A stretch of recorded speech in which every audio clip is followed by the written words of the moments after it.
시작합시다. 복음 전하는 성도, 제자를 만드는 제자, 교회를 세우는 교회.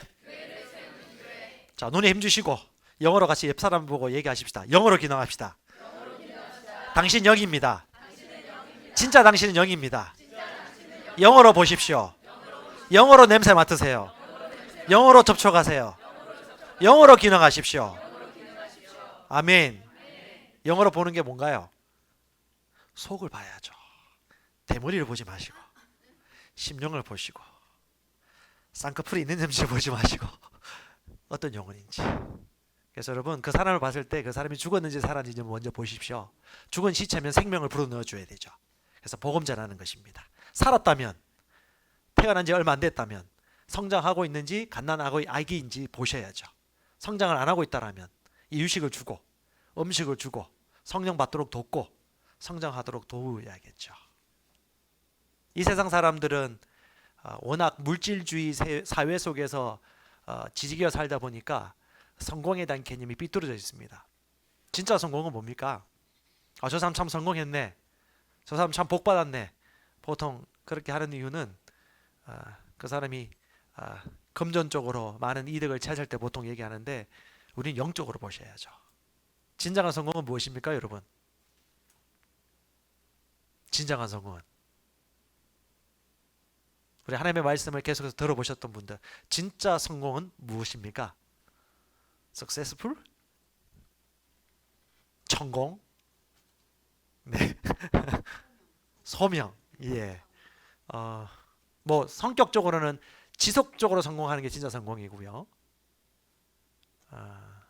그 사람이 성공했는 CEO든 뭐 벤처기업 가든 간에, 그럼 그 사람이 성공했다고 하는데, 그럼 그 사람은 가정은 성공했나? 부부관계는 어떻지? 자녀는 어떻지? 진짜 마음의 평안은 있나? 건강한가? 그의 인생의 궁극적인 근원 대신 하나님과의 관계는 의로울까? 사람은 처음 지어질 때부터 영적인 존재로 지어졌기 때문에 하나님의 영과 그의 영이 교통하지 않으면 절대 행복할 수 없습니다. 잠시 그렇게 보인다 할지라도. 한 번 더 말씀하십시다. 나는 영어로 기능합니다. 여러분 누구입니까? 아멘. 어디 안에 있나요? 몸 안에 있고. 무엇을 가지고 있나요? 그럼 여러분은 혼을 가지고 있고 몸 안에 있는 진짜 여러분은 누구입니까? 따라합시다. 나는 영이며 몸 안에 살고 있는 혼을 가진 나는 진짜 영입니다. 새 영입니다. 거듭난 새 영입니다. 죄를 한 번도 지은 적이 없는 새 영입니다. 목사님, 저 죄 지었는데요. 알아요. 근데 여러분의 속사람은 죄를 한 번도 지은 적이 없는 깨끗한 사람이기 때문에 성령께서 우리 속에 들어오셔서 거룩하다고 얘기하시는 것입니다. 그래서 나는 거룩합니다 라고 예수로 인하여 고백할 수 있는 것이죠. 거룩한 사람이 죄를 씻기 쉬운가요? 어려운가요? 죄를 씻는 게 너무 어려워요. 바늘구멍 들어가는 것보다 더 어려운 거예요. 그렇죠, 집사님? 너무 어렵죠? 거짓말하기 어렵죠? 죄 짓기가 어려운 게 합당한 것입니다. 아멘. 오늘 그 사랑과 두려움 그리고 간념에 대해서 말씀을 좀 나눌 겁니다. 제목을 정하는 게 쉬운 일이 아닙니다. 매주마다 제목을 정할 때 생각을 많이 합니다. 어떤 작가는 조사 은을 넣어야 되는가 는을 넣어야 되는가라고 며칠 동안 고민을 했다고 하는데, 그 의미가 달라지기 때문에 그렇습니다. 사랑, 두려움, 그리고 뭐라고요? 관념. 사랑과 두려움은 이 땅에 사는 사람들의 감정을 생각할 때 크게 본다면 이 두 가지 감정이 있습니다. 사랑의 감정, 두려움의 감정. 그리고 사랑의 감정을 품고 세팅되어 있는 그것이 바로 그 사람의 관념이죠. 사랑의 관념을 가질 수도 있고 두려움의 관념을 가질 수 있는데, 이 큰 두 가지 물줄기 속에서 그의 인생은 철저하게 갈라집니다. 한 사람은 사랑하며 사랑받으며 사랑주며 호의를 받는 삶, 한 사람은 두려움에 떨어서 죽음을 향해 치닫는 삶. 심지어 예수를 믿어도 이런 관념을 가지면 하나님이 아름답게 계획하신 풍성하고 생명 가운데 역동하는 삶을 모양은 조금 늘 수 있어도 살아갈 수 없을 수 있죠. 그래서 오늘 이 주제는 상당히 중요합니다. 계속 제가 마인드 리뉴얼, 혼에 대해서 성경 말씀을 통해서 계속 여러분들에게 메시지를 계속 전했습니다. 아셨나요? 모르셨나요? 생각, 믿음, 의식, 인식, 의도, 추정, 예측, 이 모든 것들이 여러분 보이지 않는 것을 다루기 위한 일련의 과정들이었습니다. 그것에 관계된 말씀들 여러분들에게 제가 억지로는 아니지만 의도적으로 말씀을 주입하고 가르치고 설명했습니다. 왜? 여러분들이 그런 생명의 생각과 사고방식으로 반드시 바뀌어야 되기 때문에. 왜? 안 바뀌면 삶이 안 바뀌거든요. 여러분, 삶을 바꾸기 위해서 행동을 바꿔서는 될 문제가 아닙니다. 진짜 지혜로운 사람은 관념, 의식, 인식이 바뀌셔야지 말이 바뀌고 행동이 바뀌고 선택이 바뀌어서 인생이 바뀌는 거죠. 말씀의 실제 계속 그 얘기하는 겁니다. 지난 화요일인가요? 목요일 그 말씀의 실제 인식, 의식, 생각, 말씀에 대해서 동그라미 치면서 몇 개 나온지 헤아려 보십시오. 다음사 똑똑하게 경계합시다. 네, 우리 똑똑해야죠. 똑같은 말씀을 들어도 어떤 사람은 많이 가질 수가 있지만 어떤 사람은 종지기 하나까지밖에 못 가질 수 있는 것은 우리가 들을 수 있는 귀, 주의하는 눈이 없기 때문인데 오늘 저와 여러분들은 올바른 것들을 가져가게 될 것입니다. 준비되셨습니까? 예, 관념은 또 다른 면으로는 여러분 의식이기도 하고 무의식 측면도 다 얘기하는 거예요. 의식과 무의식 다. 여러분의 삶의 지금 현재를 결정한 것은 무의식 가운데 여러분들이 결정한 것들이 대부분입니다. 하지만 오늘 그 두 가지 다 한번 같이 좀 다뤄봤으면 좋겠습니다. 다음 주까지 2번 말씀을 나눌 건데요. 제가 또 욕심이 많은지라 한 번에 다 할까 하다가 왠지 얹힐 것 같아가지고 저도 그렇고 시간도 부족할 것 같아서 아예 2개로 나누었습니다. 이 2가지 하는데요. 먼저 로마서 8장 1절 말씀 같이 읽어볼까요? 같이 읽어볼까요? 시작! 그러므로 이제 그리스도 예수 안에 있는 자들에게는 결코 정죄함이 없나니. 다시 한번 말씀 읽겠습니다. 로마서 7장에서는 이 땅에 거듭나지 않은 사람들의 어려움과 고민과 고통들을 좀 많이 기술해 놨고요. 로마서 8장 1절에 그러므로 이제 그리스도 예수 안에 있는 자들은, 그리스도 예수 안에 있다는 말은 예수를 믿어 예수 안에 있는 사람, 예수가 그 안에 있는 사람, 거듭난 새 영, 새 피조물, 기독교인을 얘기합니다. 그리스도 안에 있는 자들에게 뭐가 결코 없다고요? 결코 정죄함이 없나니. 정죄 감정, 정죄하는 느낌, 정죄받는 분위기, 이 모든 것들이 결코 뭐라고요? 있을 수가 없습니다. 결코. 그리스도인들이 결코 정죄감이 없나요? 근데 왜 어떤 그리스도인들은 정죄감에 빠질까요? 죄책감, 수치감에 왜 빠질까요? 로마서 7장 후반절, 8장 초반절을 읽어보면 반복해서 나오는 단어가 있는데 공부해 보세요. 육신을 따르는 자, 영을 따르는 자를 계속해서 반복적으로 사도 바울이 의도적으로 강조합니다. 육신을 따르는 자는, 영을 따르는 자는. 육신을 따르는 자는 무슨 생각? 영의 생각. 육신의 생각. 예, 육신적인 생각. 영을 따르는 자는 영의 생각, 영적인 생각을 한다고 하죠. 생각, 물음표. 생각을 다루셔야 돼요. 이게 영의 생각인지 육신의 생각인지, 이게 육신의 생각에서 나온 반응이었는지 선택이었는지, 영의 생각에서 나온 반응이고 선택이었는지를 구분 못한다. 삶이 힘들어요. 그것 때문에 문제가 생기는 거예요. 여러분이 영의 생각이 뭔지 구분할 수 있다면 결코 정죄감에 빠지는 이상한 삶을 살 필요는 없어요. 몸을 해야 할 필요 없어요. 삶이 고단할 필요 없어요. 고군분투하며 신앙생활 할 필요 없습니다. 하지만 영의 생각과 육의 생각이 무엇인지를 알고 그걸 구분할 수 있다면 여러분들은 바르게 선택하고 바르게 말할 수 있습니다. 자, 그 밑에가 중요합니다. 같이 읽어봅시다. 시작. 사람이 두려움과 정죄감에 쉽게 빠지는 이유는, 쉬운데, 너무 감사합니다. 이 글 쓰신 분이 그 이유를 적으셨네요. 예, 권혁고 목사입니다. 자, 같이 읽어봅시다. 그 이유는 시작. 냉정함과 성경적 지식, 인식의 빈약함 때문입니다. 첫 번째 뭐라고요?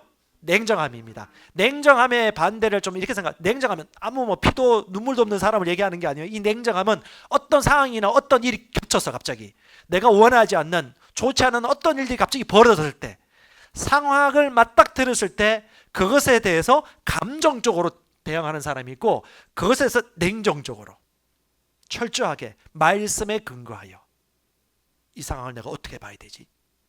어떤 감정으로 반사해야 되지? 라고 하는 그 감각을 얘기하는 거예요. 그걸 가진 냉정한 사람은 정죄에 빠지지 않을 수 있지만, 그런 냉정함을 아직 몰라, 구분을 못한다면요, 여러분 쉽게 정죄감이나 죄책감에 빠져서 힘겨울 수 있습니다. 두 번째는요, 성경적인 지식입니다. 다른 말로 성경적 지식이 없는 사람들은 무지한 사람이죠. 이게 하나님의 뜻인지 아닌지도, 나를 살리는 건지 죽이는 건지 아직 말씀을 너무 몰라요. 성경적으로 무지한 사람은 정죄감에 쉽게 빠집니다. 그래서 따라합시다. 공부합시다. 죄송해요. 중고등학교, 초등학교 공부 열심히 했는데, 특별히 그 강남에서 가외 오래 하신 분들, 공부하라고 해서 하지 말고 그냥 스스로 한다는 거예요. 그거 너무 기쁘잖아요. 그렇죠? 그래서 공부를 하셔야 돼요. 말씀 공부. 너무 좋아요. 공부가 너무 재밌죠? 우리 뭐 카이스트나 뭐 스카이 나오신 분들은 제일 쉬웠던 게 뭡니까? 공부요.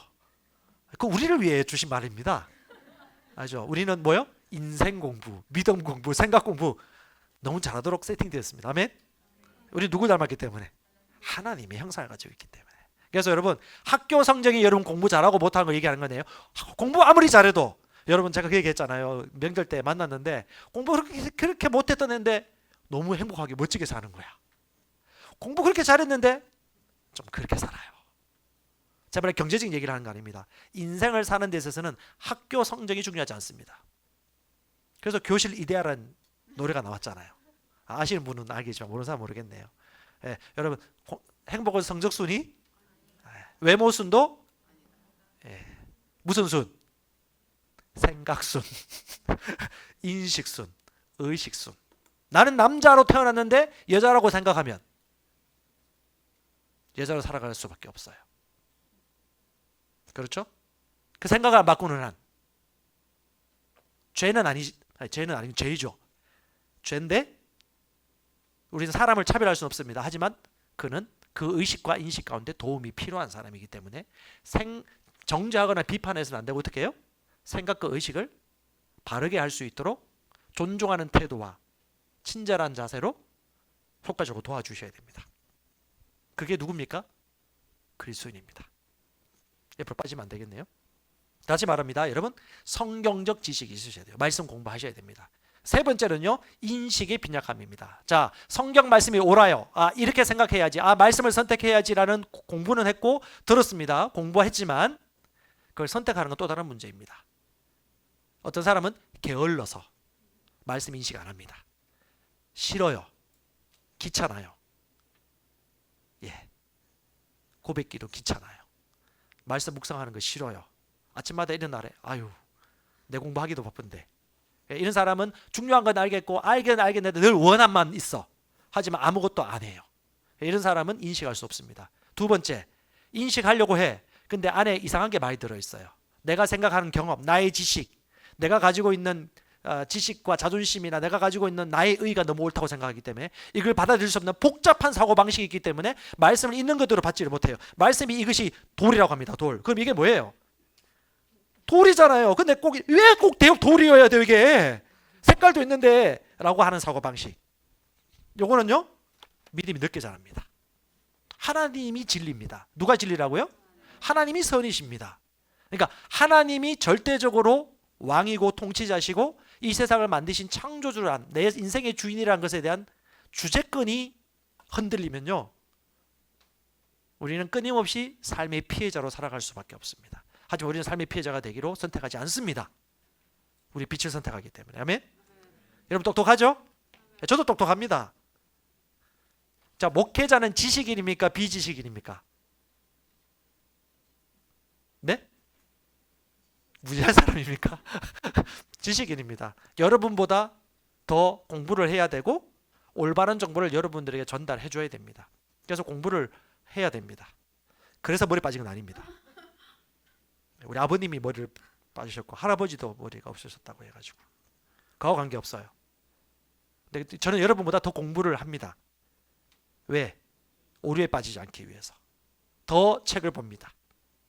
더 지식을 습득하고 하나님 말씀에 근거하여 옳은가 아닌가를 구분합니다. 그래서 오늘 이 내용도 마인드 리뉴얼에 대한 내용도 여러분들에게 공부를 좀 한 것에 대한 결과이기도 하고 상당히 유익이 될 것입니다. 다시 말합니다. 달리 말하면 감정적이거나 얕은 지식과 이론, 말씀에 대해 단순하게 받아들일 수 없는 복잡한 사고 체계 때문에 정죄감과 죄책감에 빠지는 것을 여러분 인정하셔야 됩니다. 여러분의 사고방식, 여러분의 생각이 여러분의 삶의 결과와 똑같이 흘러갑니다. 참 사람이 참 어찌 보면 지혜롭지만 어떻게 보면 어리석은 게 뭔지 아십니까? 팩트를 팩트로 안 봐요. 팩트를 내가 느끼고 생각하는 관념으로 내가 가지고 있는 관념을 팩트로 여기죠. 그러니까 팩트는 나와 상관이 없어. 내가 그걸 팩트로 볼 수도 있고 내가 생각하는 다른 팩트로 볼 수 있는데 내가 생각하는 관념이 나에겐 팩트가 되는 거예요. 그래서 여러분 내 인생 가운데 일어난 모든 일들을 올바른 길로 바꾸기 위해서는 팩트를 팩트로 볼 수 있어야 되는데 그 팩트가 아닌 나의 관념이 팩트가 아닌 걸 본다라면 여러분 인생을 창조할 수 없습니다. 여러분 인생을 창조하는 것은 여러분의 팩트입니다. 여러분이 아프다고 생각하는 한 계속 아플 거예요. 불행할 거라고 염려하는 한 계속 불행할 거예요. 내 인생은 성공할 거라고 생각하는 한 여러분 성공할 겁니다. 루트비 폰 미제스라는 미국의 자본주의 경제학자가 쓴 아주 유명한 글이 하나 있습니다. 너무 마음에 들어서 옮겼습니다. 같이 읽어볼까요? 제가 읽을게요. 사람의 행동을 좌우하는 것은 관념이다. 오늘은 과거의 관념이 낳은 산물이다. 그리고 오늘의 관념은 내일을 형성할 것이다. 정확한 진단입니다. 이분은 어떻게 미국의 민주 자유주의 경제학에 있어서 유명한 분입니다. 전 이 글을 보면서도 생각했습니다. 행동을 좌우하는 건 뭐라고요? 관념입니다. 과거에 했던 관념이 오늘의 결과입니다. 내일의 결과는 오늘의 관념의 결과입니다. 그럼 오늘 내가 어떻게 생각하고 어떤 믿음을 가지느냐가 중요하겠죠. 저는 이걸 묵상하고 공부하면서 생각났던 말씀 구조, 이 세 구조가 생각났습니다. 첫 번째, 우리는 믿음으로 살아가지 보여지는 것으로 살아가지 않는다. 고린도후서 5장 7절. We live in faith. We live by faith. 우리 믿음으로 살아가지 not by sight. 보이는 것으로 살아가지 않아. 느껴지는 것으로 살지 않아. 보여지는 것으로 판단하지 않아. 그렇죠? 그리고 또 두 가지 말씀 생각났습니다. 하나는 잠언 23장 7절. 같이 읽어봅시다.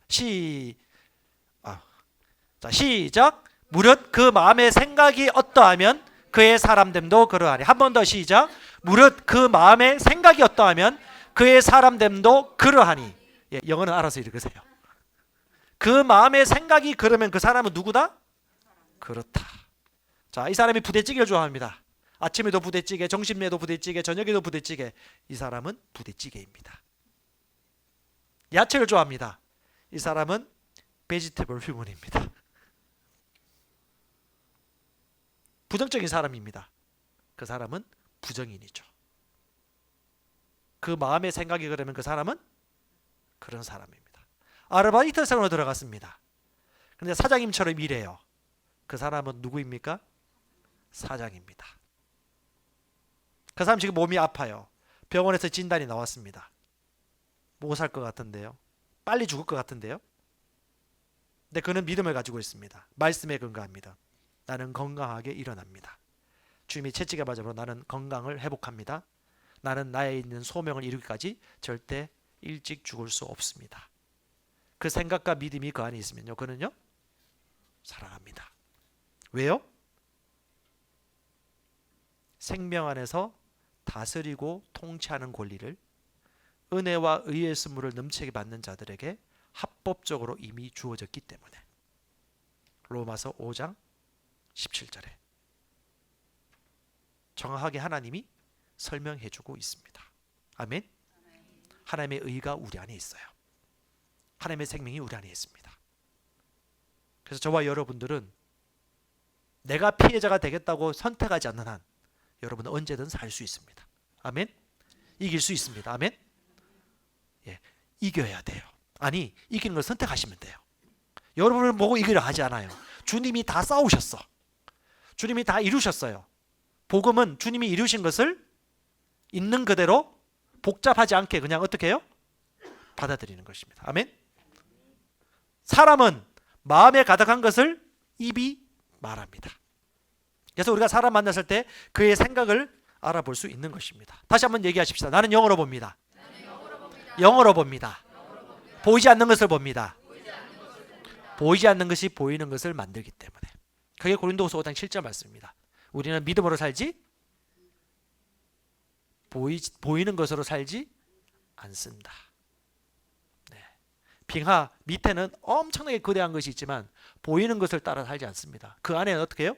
의식과 무의식의 세계가 있습니다. 이 의식과 무의식의 세계를 저와 여러분들 오늘 좀 탐험을 하도록 하겠습니다. 제가 주중에 그 JMA 코칭을 좀 하러 갔는데 그 나눔 중에 궁금한 것들 질문들 얘기하는데 어떤 분이 그 얘기하더라고요. 자기 사업체에서 어떤 분들에게 복음을 전하고 말씀을 가르쳤답니다. 이 복음을 가르쳤습니다. 여러분 아시겠지만 그 포털 사이트에 이 복음에 대해서 이상한 소문이 퍼져가지고 두 가지를 가지고 뭐 2단이니 3단이니 얘기를 해요. 하나는 뭐 신사도 운동에 관계됐느니 뭐 번영신학에 관계됐느니 이런 사람들이 주로 신사도 운동 번영신학이 뭔지 몰라요. 저는 그거 공부했거든요. 그런 사람 단체를 따로 있습니다. 근데 좀 비슷한 자료를 인용한다고 이제 좀 몰아서 이제 그렇게 말하고 있는데 그런 소문을 좀 들었는가 봐. 어떻게? 얕은 지식으로. 공부 제대로 알고 그냥 인터넷만 본 거야. 얕은 지식으로 하니까 판단에 오류가 생길 수 있죠. 그래서 들은 것. 그래서 공부하라는 얘기입니다. 뭐든지 결정할 때. 얕은 지식으로 공부하면요. 아주 중요한 결정을 해야 되는데 그렇죠? 그래서 이분들에게 복음을 전했는데 그중에 어떤 사람들이 마음이 힘들어가지고 막 공부하니 안 하니 뭐 직장 옮기니 안 옮기니 이런 상황이 막 생겨가지고 이분이 화살을 욱 맞았어요. 저 어디 날아오는 수십 킬로 화살을 맞았습니다. 이쪽에 좌측, 우측 갈비뼈 몇 번 사이 탁 맞고 났는데 아팠어요. 그러면서 하는 말, 내가 기도가 부족했나? 내가 왜 기도를 제대로 못했나? 순간 그런 마음 들 때예요. 제가 스탑. 집사님 저 따라하십시오. 여러분도 좀 따라해 주세요. 나는 최선을 다했어. 하나님이 하라고 한 거 충성스럽게 했어. 그래서 저는 칭찬해 줬습니다. 집사님 잘하셨다고. 마가복음 16장 17절에 너희는 온 세상에서 복음을 전파하라. 듣고 믿는 사람은 구원을 받을 것이요 믿지 않는 그 사람은 정죄함을 받으리라. 정죄함을 받는 사람은 죄인이죠. 믿고 구원받는 사람은 구원받은 의인이 되죠. 그 결과는 누구한테 달려있다는 겁니까? 당사자에게 있다는 것이죠. 이건 주님도 할 수 없어요. 하나님도 할 수 없는 일을 당신이 하겠다고 하다가 스트레스 받지 마십시오. 사람을 당신이 바꿀 수는 없습니다. 남편 바꿀 수 있습니까? 집사님? 남편을 어떻게 바꿔요? 바꾸려고 하면 안 돼요. 싸웁니다. 아내를 바꾼다고요? 왜 하나님도 못할 짓이라고 하면 안 되겠죠. 그 일을 어떻게 합니까? 그에게 올바른 정보를 제시해주고 그가 스스로 물을 먹고 선택하도록 우리가 그 역할만 하면 되는 것입니다. 그리고 중보 기도해주고요. 아멘? 억지로 안 바뀌는 걸 바꾸려고 내가 부둥켜 하면 스트레스 받고 질병 당하고 서로 관계가 더 멀어지고. 하나님은 인간을 영적 존재, 스스로 선택하고 지각하고 의지를 발휘함으로 자신의 삶을 자기가 창조하도록 만들었습니다. 그래서 관념이 중요하다는 것입니다. 여러분 어떤 관념, 어떤 의식을 가지냐가 중요합니다. 오늘 제가 좀 이따 영상을 보여줄 텐데요. 정죄와 죄책감과 수치감의 감정이 훅 들어오는 걸 항상 주의하셔야 돼요. 그걸 맞으면요. 순식간에 여러분은 자연적 수준으로 떨어져서 믿음을 발휘할 수 없습니다. 따라합시다. 육신의 생각은 사망이요. 영의 생각은 생명과 평안이라.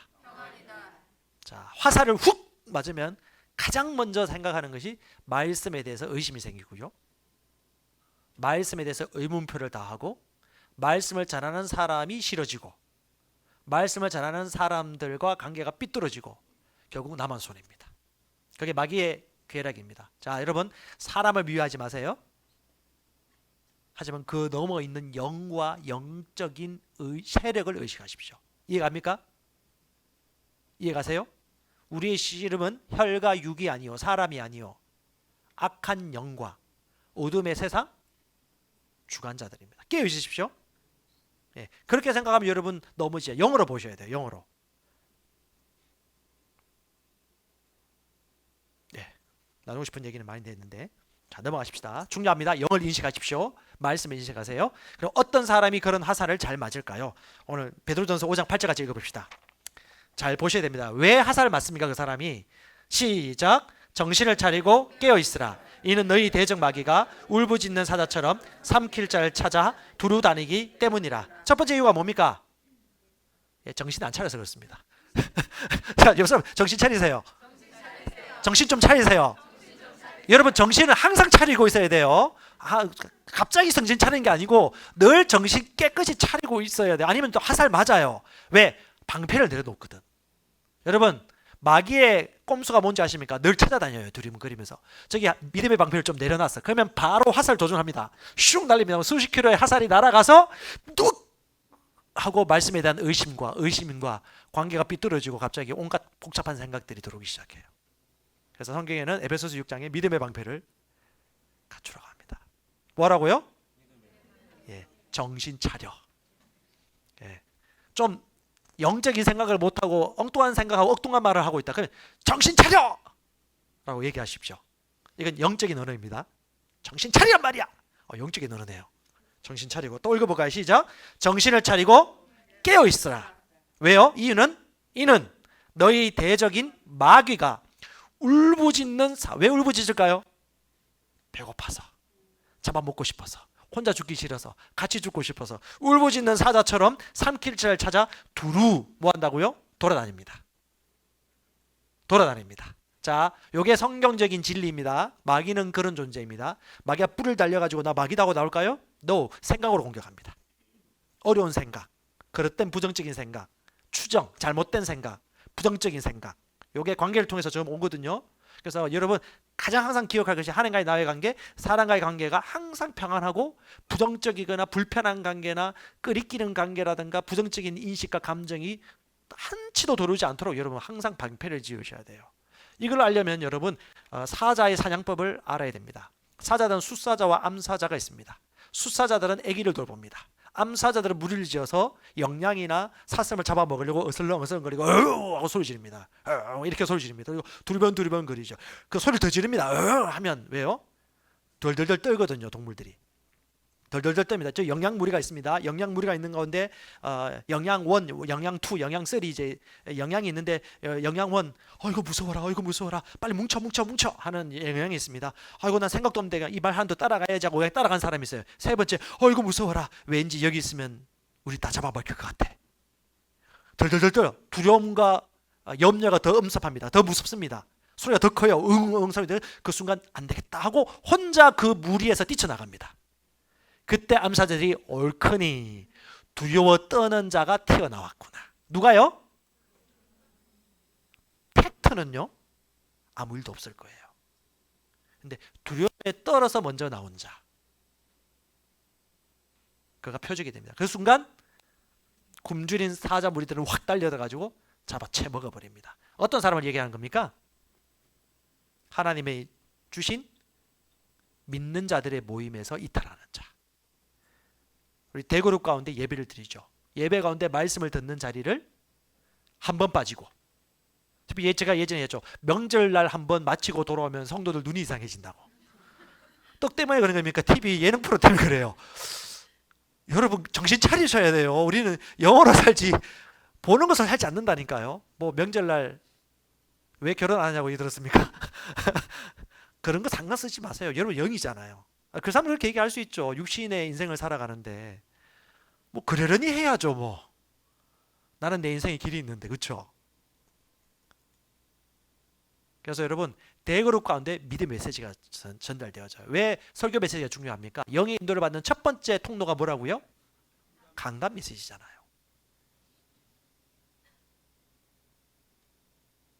비록 부족할 수 있지만 하나님께서는 그런 방법을 세우셨어요. 강단의 목회자의 메시지를 통해서 내게 주는 이 상황에 맞는 최고의 첫 번째 영적인 메시지를 주는구나라고 믿으시면 그 메시지가 들리기 시작합니다. 아멘. 아이고 오늘 예배 시간 때우고 와야지, 안 가면 우리 어머니 뭐라 하시는데, 이렇게 오면 영의 인도 못 받아요. 영의 인도를 받는 사람들이 하나님의 아들들이라고 로마서 8장 얘기하고 있지 않습니까? 그렇죠?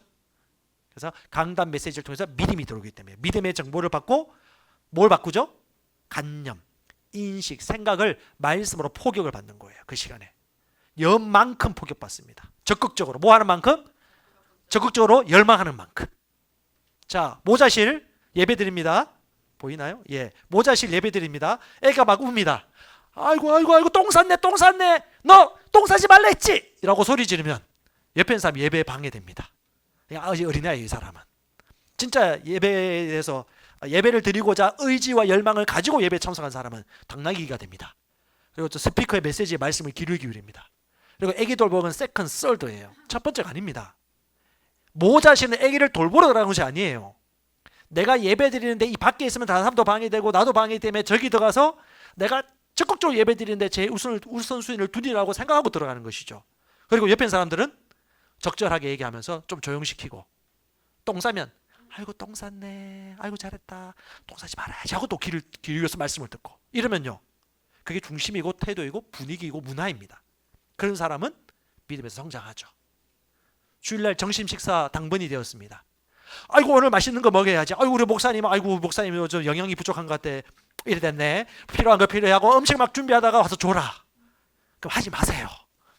우리는 예배 드리러 왔지 음식 준비하러 온 거 아니잖아요. 자, 영어로 기능하시라고요. 보이는 것으로 모든 걸 생각하지 마시라고. 아멘. 예, 우리는 지혜롭게 분별하셔야 됩니다. 3,000% 빠지면 안 됩니다. 예, 그래서 중요한 거는 대그룹이나 소그룹 모임으로 모여서 믿음의 말씀을 들을 때 우리는 생각이 변화되고 영적인 사고방식으로 인식이 바뀝니다. 말씀의 인식을 하기 때문에 어떤 것이든 말씀으로 옳고 그런 것을 구분할 수 있는 지각이 생기고, 소그룹을 통해서는 코칭을 받습니다. 대그룹을 통해서 말씀의 티칭을 받는다면 소그룹을 통해서 코칭을 받는데, 티칭을 받는데 그 사람이 얼마만큼 받았는지, 얼마만큼 제대로 이해하고 받았는지는 몰라요. 그래서 코칭이 필요합니다. 소그룹 안에서 자신이 이 말씀을 어떻게 이해했고 어떻게 삶에서 적용하는지를 좀 오픈해서 나누면 이 사람이 제대로 들었는지 자기 나름 해석을 했는지가 구분이 되어서 말씀이 다시금 정확하게 인식이 되고 의식이 되도록 조정되는 시간들이 바로 소그룹 나눔과 1:1 양육이나 나눔 시간입니다. 그게 다른 말로 5글자로 믿음의 교제, 또 다른 말로 교훈과 책망, 세 글자로 잔소리. 기분은 나빠. 기분은 나쁜데 영은 유익해. 영이 유익한 게 더 유익합니까? 기분 좀 나쁜 게 더 유익합니까? 기분 나쁘면 더 아파진다니까요. 그러니까 여러분 일방 유익하게 가져가면 되는 겁니다. 그렇죠? 주의 말씀은 교훈과 책망과 바르게 함과 의료교육하기 유익하니 이는 하나님의 사람으로 온전하게 하죠. 교훈하기도 좋고. 그래서 우리는 보이지 않는 것에 의해서 모든 것을 보고 인식하는 것입니다. 자, 스트레스 받지 마세요. 아멘. 자, 둘째는요, 두려움에 떠는 자들이 그런 화살을 잘 맞습니다. 아까 그렇죠? 의심하고 걱정하고 염려하는 그런 패턴이 있는 사람들이 잘 걱정을 하는 편입니다. 영상 하나 보겠습니다.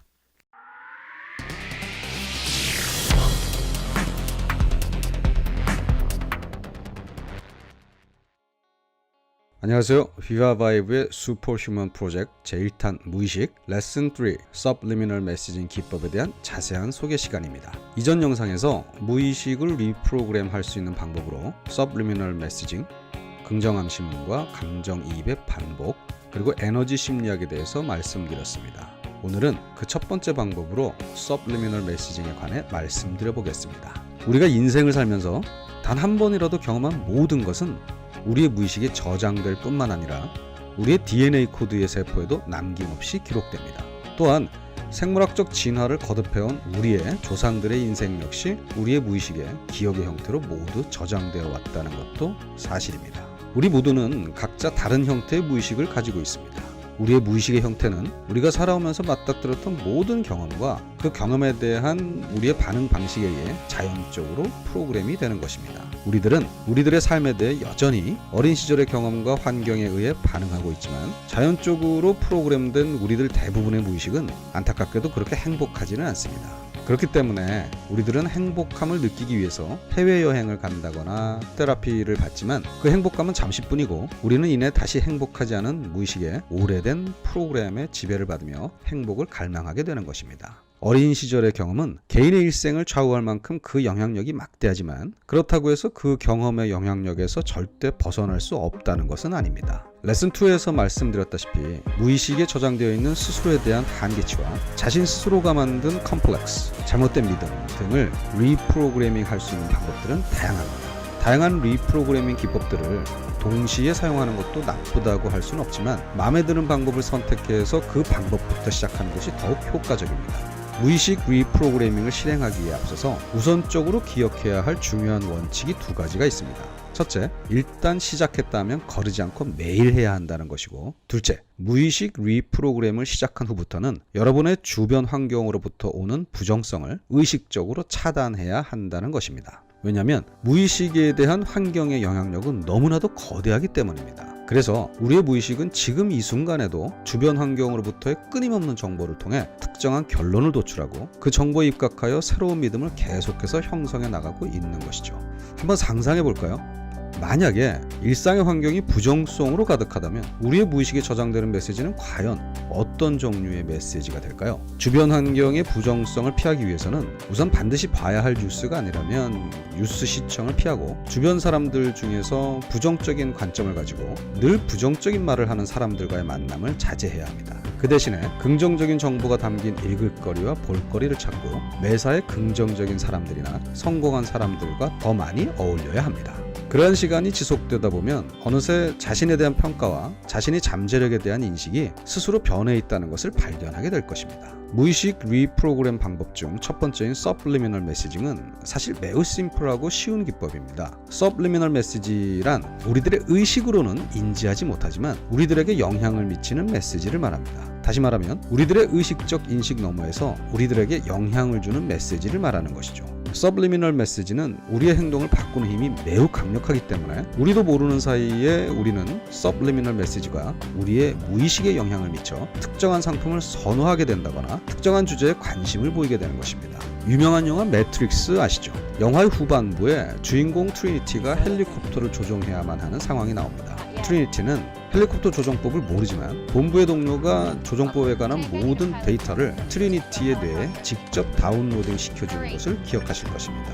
트리니티는 조종에 관한 어떠한 훈련이나 연습도 없었지만 조용히 눈을 감고 그 데이터를 다운로드 받은 후 헬리콥터를 조종할 수 있게 되어 무사히 위험을 모면할 수 있었습니다. 서블리미널 메시지가 바로 그것입니다. 전편에서 말씀드렸다시피 잠들기 바로 전과 잠을 깨기 바로 전에 우리의 뇌파는 의식의 방해를 전혀 받지 않기 때문에 무조건적으로 수용을 하는 상태인 세타파가 활성화되어 있습니다. 서블리미널 메시징 기법은 바로 이때의 세타파를 활용해서 무의식을 리프로그래밍하는 방법인 것입니다. 우선 여러분의 인생에 진정으로 끌어당겨지기를 원하는 내용의 문장을 만듭니다. 이때의 문장은 반드시 현재형이며 긍정문이어야 합니다. 간략하게 예를 들면 나는 날씬해질 것이다가 아니라 나는 날씬하다의 현재형으로, 그리고 나는 뚱뚱하지 않다라는 부정문이 아니라 나는 날씬하다라는 긍정문의 형태로 작성해야 된다는 것이죠. 그 이유에 대해서는 다음 레슨의 주제인 긍정암시문에서 자세히 설명하도록 하겠습니다. 여러 경로를 통해서 접할 수 있는 서블리미널 메시지를 이용하거나 여러분이 작성한 문장을 여러분이 직접 녹음한 오디오 파일을 이용해서 여러분이 잠들기 전에 그것을 틀어놓고 잠이 드는 것이 가장 좋은 서블리미널 메시징 기법이라고 할 수 있는 것이죠. 무의식 리프로그래밍 기법 모두가 즉각적인 변화를 발생시키지는 않습니다. 때때로 즉각적인 변화가 발생할 수도 있겠지만 대부분의 경우 물리적인 현실에서 발생할 때까지는 어느 정도의 시간이 필요한 것입니다. 그러나 서블리미널 메시징을 반복하면 할수록 자신이 변화되어 간다는 사인을 볼 수 있게 될 것이고, 이 사인들은 어느 날 하나로 합쳐져서 엄청난 힘을 발휘하게 될 것입니다. 그 힘에 의해 여러분의 삶은 완전히 바뀔 것이고 그 변화는 여러분의 일생 동안 계속해서 지속되게 될 것입니다. 정말 편하고 간단한 이 방법으로 여러분의 바램은 여러분의 무의식에 직접적으로 새겨지기 때문에 여러분이 바라는 모든 것은 물리적인 세상으로 끌어당겨지게 될 것입니다. 다음 레슨의 주제는 긍정암시문입니다. 긍정암시문의 구성 요소와 작성 방법 및 사용 방법에 대해서 자세히 설명하도록 하겠습니다. 끝으로 제가 사용하는 서블리미널 메시지 중에서 10가지를 추려서 한번 읽어보도록 하겠습니다. 나는 나 자신을 믿는다. 나는 강하고 능력이 있다. 나는 멋진 웃음을 가지고 있다. 나의 미소는 다른 사람을 미소 짓게 한다.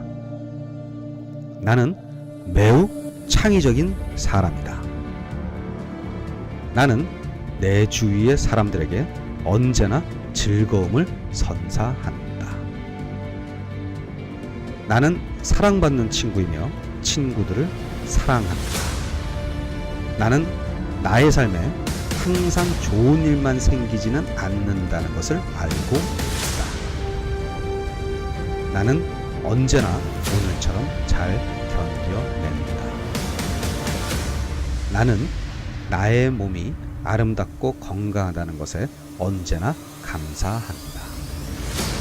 서블리미널 메시징을 반복할수록 깊은 자기 최면 상태와 서블리미널 메시지가 조화롭게 잘 조합되기 때문에 여러분이 바라는 것들은 여러분의 의식과 무의식의 두 세계로 자연스럽게 끌어당겨지게 될 것입니다. 감사합니다. 이 안에서 나오는 말씀의 원리를 여러분들이 잘 캐치하시면 됩니다. 이 땅에서 많은 뭐 자기 개발 학자들이 말하는 프로그램이나 책들 같은 경우는 대부분 뭐 마인드 컨트롤 하거나 뭐 이런 기법들이 있는데 이 모든 것 다 성경에서 나온 것들입니다. 실제는 성경 말씀에 나온 진리죠. 많은 방법들인데 그걸 이 내 연구학자들이라든가 행동학자들이 공부해서 책을 만들거나 이론을 만들어서 설파하는 건데요. 이 내용의 핵심은 뭡니까? 잠들 때, 일어날 때. 다른 말로 한 사람이 인생을 변화시키는 최고의 의식과 무의식을 변화시키는 최고 방법은 뭐냐면 결론적으로 얘기할게요. 여러분 주야로 묵상하지 않는 한 말씀의 사고방식을 가질 수는 없습니다. 한 번에 될 수 없어요. 성경은 알라딘의 지니가 나와서 한 번에 모든 걸 바꾸어 주듯이 그렇게 된다고 성경 구절이 되는 건 아무 데도 없습니다. 치유도 금방 일어날 수 있어요. 하지만 또한 치유도 지속적인 과정을 성경에서는 아주 상당히 많은 시간을 통해서 할애하고 있습니다. 잠언 4장에 보시면 주야로 강조하고 있습니다. 건강도 마찬가지고. 그러니까 여러분 쉬운 걸 찾아다니면 시간만 낭비합니다. 믿음을 키우셔야 돼요. 말씀에 대한 정확한 인식과 확신을 가져서 삶 속에서 그걸 구분할 수 있고 선택하는 단계까지 성장한다면 여러분은 진정한 성공을 거둘 수 있고 다른 사람을 도와줄 수 있습니다. 주야로 먹지 않는 한. 율법으로 하라고 해서 하는 건 no. 기쁨으로 즐겁게. 믿음 생활은 즐거운 겁니까? 억지로 하는 겁니까? 예, 즐겁게 하셔야 돼요. 스트레스 다 받아요. 어떤 한 형제를 봤습니다. 이 형제가 삼촌을 만났는데 명절에 삼촌을 만났는데 삼촌분이 그 얘기가 들어요. 난 네가 잘못될 줄 알았대. 어릴 때 가정적인 환경이 좀 불우했고 늘 어두운 데 좀 있었고 늘 구박당하고 멸시당하고 반찬도 제대로 못 얻어먹고 그랬는데 넌 이렇게 잘못된 길로 갈 줄 알았대. 근데 자기는 그렇게 되지 않았다고. 여러분 사람은요 0세부터 7세까지 주변 환경으로부터 들리는 소리와 정보와 감정을 그냥 100% 있는 그대로 다운로드 받습니다. 그때 인격과 성품이 형성이 되죠. 그러니까 가정적으로 올바른 보호와 인정과 신뢰와 믿음을 못 받는다면 그럴 확률이 좀 높은 편이죠. 이런 사람들 같은 경우는 그 이상의 시간이 많이 드는 편입니다. 그래서 적절한 시기가 중요해요. 북한 아이들은 0세부터 7세까지 부모들은 일하러 가고요. 국영 타가소에 맡겨집니다. 그리고 거기서 친애하는 김일성 우리 아버지 동지 하면서 이렇게 해요. 그러니까 이들이 이제 그렇게 세뇌를 당하죠. 똑똑해요. 우리 그 북한 당국자들이. 이분들이 예수 믿고 거듭나면 상당히 또 효과적으로 할 것 같은데 똑똑해요. 그래서 지난 그 2003년도인가요? 그 대구 하계 유니버시아들 때 비 오는 날 그 김정일 그 현수막이 비 맞으니까 활짝 놀라가지고 울면서 이걸 들고 간 거 아십니까? 그게 쇼가 아닙니다. 진짜 우는 거예요. 왜? 그들의 인식과 관념에서는 위대한 동지거든요. 이해가십니까? 그러니까 여러분, 우리 자녀도 마찬가지고 우리 다 크신 어른들도 마찬가지고 올바른 것을 인식하도록, 올바른 사고방식이 세팅되도록 그런 과정들을 의도적으로 좋은 것들을 심으셔야 됩니다. 그래서 최고의 적, 답사, 부정적으로 보지 말자, 추정하지 말자, 부정적으로 예측하지 말자, 상상하지 말자, 아마 그럴 거야 라고 부정적으로 생각하지 말라고요. 무슨 이유가 있겠지, 이렇게 한 이유가 있을 거야, 이렇게 말한 일이 있을 거야, 이렇게 행동한 이유가 반드시 좋은 의도와 동기로 했을까? 왜? 그는 성령의 사람이고 영성을 가진 사람이고 이 말씀을 배우는 사람이고 이 말씀 안에서 다른 사람을 돕기 위해서 사는 사람이니까. 저 셀리드는 나를 골려 먹으려고 지어진 사람이 아니야. 나를 돕기 위해 한 거니까 비록 마음은 안 좋을 수 있겠지만 결국 좋은 의도로 한 것이니까 왜 그렇게 얘기했는지를 나는 알고 싶어. 혹은 물어볼 용기가 없으면 좋게 여기고 그냥 지나가시면 되는 거예요. 왜? 저와 여러분들이 인생을 창조한다니까요. 여러분이 믿는 확신, 확인, 관념이 여러분 인생을 재창조합니다. 중요합니다. 자, 메시지 성경인데요. 정신 차리셔야 됩니다. 한번 읽어볼까요? 메시지 성경 오른쪽 중간에 있습니다. 여러분이 시작. 여러분이 방심할 틈을 타는 것보다 마귀가 좋아하는 것이 없습니다. 바짝 경계하십시오. 냉정을 유지하십시오. 깨어 있으십시오. 그러니 믿음을 굳게 붙으십시오. 세 번역 믿음에 굳게 서서 악마를 맞서 싸우십시오. 이 말은 생각을 쫓아내십시오. 그릇된 생각, 부정적인 추측, 부정적인 예상, 끌끄러운 어떤 예측, 이 모든 것들을 어떻게 해요? 의도적으로 쫓아내는 것입니다. 이것이 여러분 믿음 가운데 맞서 싸우는 것입니다. 아니요, 승리를 지키는 것입니다. 여러분은 고지에 올라가려고 쫓아가는 사람들이 아닙니다. 이미 예수 그리스도로 말미암아 승리의 자리에 올라선 사람입니다. 그것에서 넘어뜨리지 않기 위해서, 내 자리를 지키기 위해서 맞서 싸우는 것입니다. 그래서 에베소서 6장에 하나님의 전신갑주를 입어라. 이는 너희가 능히 대적하고 굳건히 서 있기 위함이라고 얘기합니다.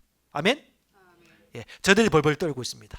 단지 여러분 확신 가운데 말씀의 정보만 가지고 있으면 두려워할 필요는 없죠. 강하고 담대한 자가 누구입니까? 의론자가 누구입니까? 왜 바로 안 나오십니까? 0.5초 만에 반응하셔야지. 여러분 누구입니까? 새로운 피조물입니다. 하나님의 영생에 참여한 자입니다. 하나님의 영광의 면류관입니다. 하나님의 영광스러움이 누구를 통해서 나타나고 있습니까?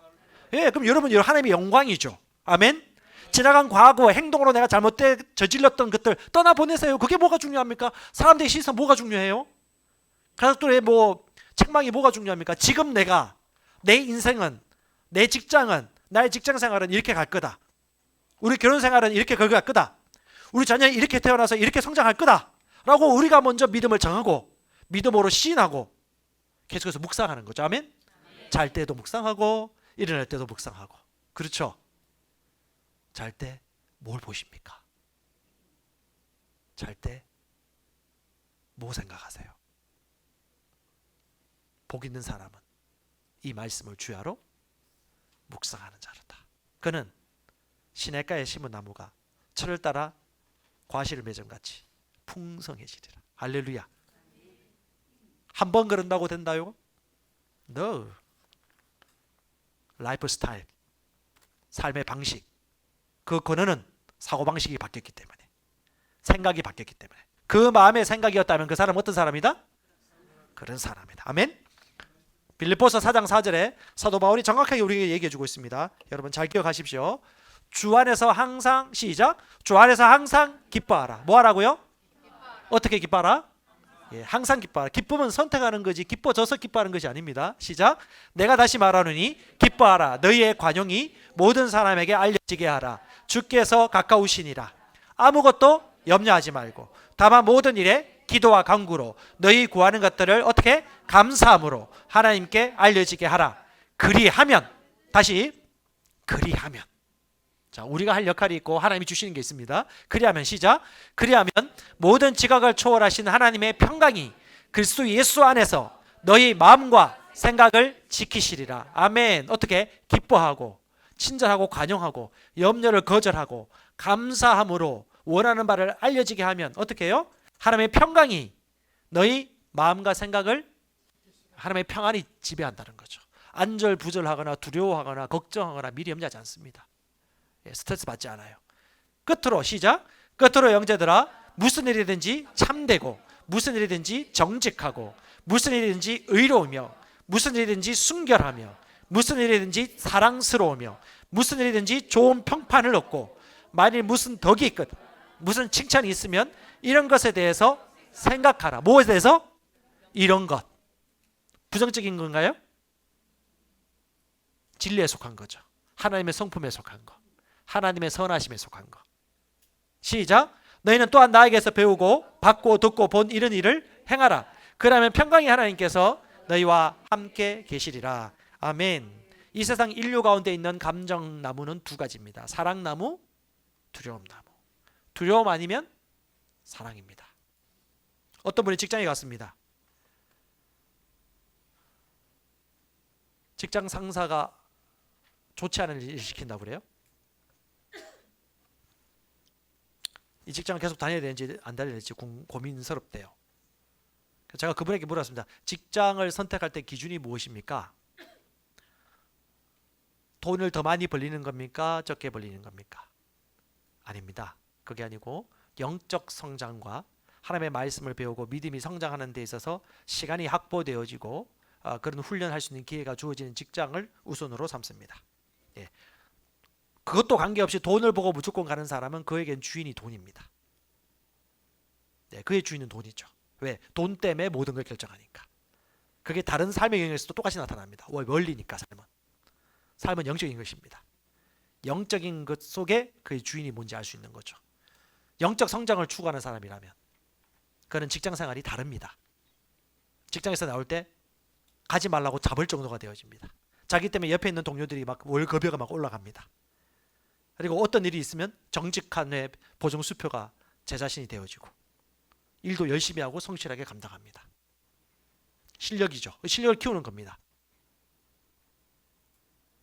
마찬가지입니다, 여러분. 무엇이든 우리가 모든 걸 선택할 때 여러분 생각 없이 선택하지 않습니다. 무의식 속에서 자기가 가지고 있는 가치를 따라 선택하죠. 그런데 여러분 인간의 70% 무의식 속의 70% 이상은 대부분 부정적입니다. 건강검진 결과가 나왔는데 위에 대해서 한번 재검진이 필요합니다라고 연락을 받은 자매가 있어요. 잠을 못 잤습니다. 갑자기 교회와 예수에 대해서 무심하고 뭐 관심도 없던 자매가 갑자기 막 언니 나를 왜 기도해줘 하면서 내가 잘못 살았는가 봐 하면서 갑자기 두루베들들 나 빨리 죽어야 될 것 같아. 병치하면서 살고 싶질 않대. 온갖 두려움과 염려와 근심이 막 정폭돼 가지고 밤새 그 사람을 눌러버린 거예요. 팩트는요 아무것도 나온 게 없거든요. 그러니까 사람은 기본적으로 70, 80%는 부정적으로 반응해요.